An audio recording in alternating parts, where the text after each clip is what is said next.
देश जानना चाहता है कि राहुल जी के और खड़गे साहब के दोनों के भाषण को क्यों विलोपित किया गया और इसकी जांच क्यों नहीं होती।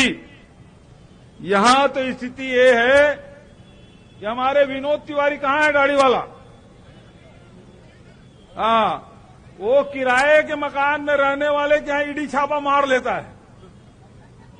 किराए के मकान में रहता है, उसके घर में ईडी चले जाएंगे, गिरीश देवांगन के घर चले जाएंगे, लेकिन जहां हजारों लाखों करोड़ रुपया जहां डूब गया वहां सरकारी एजेंसी नहीं जाएगी।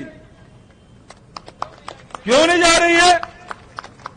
और यही बात तो राहुल जी कह रहे हैं कि जितने भी संस्थाएं हैं उसको कब्जे में कर लिया गया है, उसको बांध के रख लिए हैं और जैसे जैसे वो निर्देश करते हैं वैसी कार्रवाई वो लोग करते हैं। अडानी जी 609 नंबर में थे लोकसभा में, आदरणीय राहुल जी ने भाषण दिया था, याद होगा आपको। कुछ दिनों में, कुछ महीनों में वो दुनिया के दूसरे नंबर के बड़े पैसे वाले हो गए थे। बड़े बढ़ चढ़कर मीडिया में सारी बातें आती रही, लेकिन एक पेपर क्या प्रकाशित हुआ, वो हिडनबर्ग, उसके पहले तक हम लोग नहीं जानते थे। महाराज जानते रहेंगे, हम लोग तो नहीं जानते थे हिडनबर्ग क्या है। लेकिन जैसे वो पेपर निकला, जितना शेयर मार्केट है वो धड़ाम धड़ाम धड़ाम धड़ाम गिरते जा रहा था। दो बार बंद करना पड़ा, दूसरे दिन खुला फिर बंद करना पड़ा। वो 20,000 करोड़ के क्या एपीओ लाए थे, उसको वापस लेना पड़ा। उस पेपर में ऐसा क्या था कि पूरे दुनिया में जो दूसरे नंबर का बड़ा पैसे वाला था वो गिरते गिरते फिर 6वें नंबर में, 9वें नंबर में, 12वें नंबर में, 20वें नंबर में, 29वें नंबर में, कोई कितना नंबर में है कोई पूछता भी नहीं। साथियों, मोदी जी कहते हैं, अपने भाषणों में कहते हैं देश बदल रहा है, मगर हकीकत साथियों देश बिक रहा है। आपने देखा होगा LIC, BSNL, Bharat petroleum, airport से लेकर सभी बिक रहे हैं। कहीं ना कहीं आज जो भारतीय जनता पार्टी की, मोदी जी की सरकार करनी और कथनी में है, चाय बेचते बेचते देश को बिकने के कगार पर है। मोदी जी कहते हैं खो खाओ ना खाने दूंगा, खुद भी खा रहे हैं और अपने मित्रों को भी खिला रहे हैं। आज कहीं ना कहीं वो लड़ाई है जो हमारे नेताओं ने, हमारी सरकारों ने जो परिसंपत्तियां देश में बनाई है, उन परिसंपत्तियों को बेचने का काम मोदी जी कर रहे हैं। अदानी कंपनी का छोटा सा परिचय मेरा भी है, क्योंकि उनकी एक कंपनी को ठेका सहयोग से मेरे ही विधानसभा क्षेत्र में मिला हुआ है। वो कोयले का उत्खनन का काम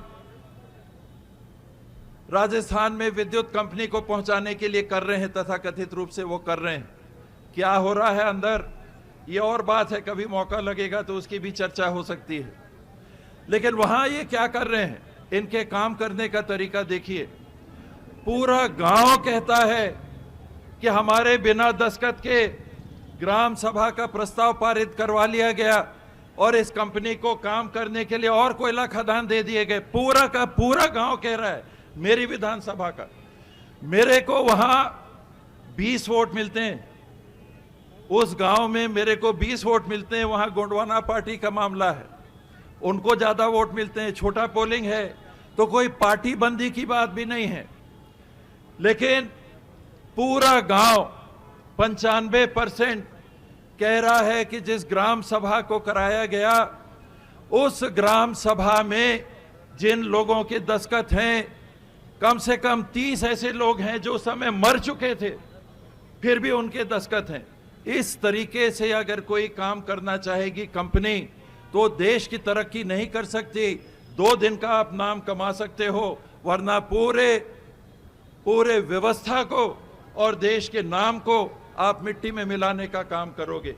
तो ये छोटा मैंने एक अनुभव बताया और माननीय मुख्यमंत्री जी के सामने जब बात आया तो उन्होंने स्पष्ट तौर पे कहा कि गांव वाले नहीं चाहेंगे तो एक डगाल पेड़ क्या एक डगाल तक वहां का नहीं कटेगा।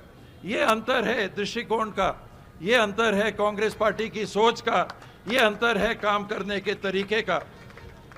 जिस अडानी ग्रुप पर सीबीआई जाना चाहिए थी, ईडी जाना चाहिए था, सेबी की इंक्वायरी होनी चाहिए थी, वो कुछ नहीं हुआ। उस पर पर्दा डाला गया और आम लोगों की जो अपनी जीविका से अपने पैसे LIC में डालते हैं, स्टेट बैंक में डालते हैं, उनकी इन सेविंग्स के साथ, उनकी इस बचत की पूंजी के साथ खिलवाड़ किया गया। लाखों करोड़ों रुपया इन्हें दिया गया, लोन दिया गया, आज लोगों का पैसा डूब रहा है। इसका जवाब कहां से आएगा? डाउनलोड करें अमर उजाला ऐप और पाएं खबरें लगातार। अगर आप ये वीडियो YouTube पर देख रहे हैं तो हमारे चैनल को सब्सक्राइब करें और बेल आइकन को दबाना ना भूलें। अगर आप Facebook पर ये वीडियो देख रहे हैं तो हमारे पेज को लाइक करें।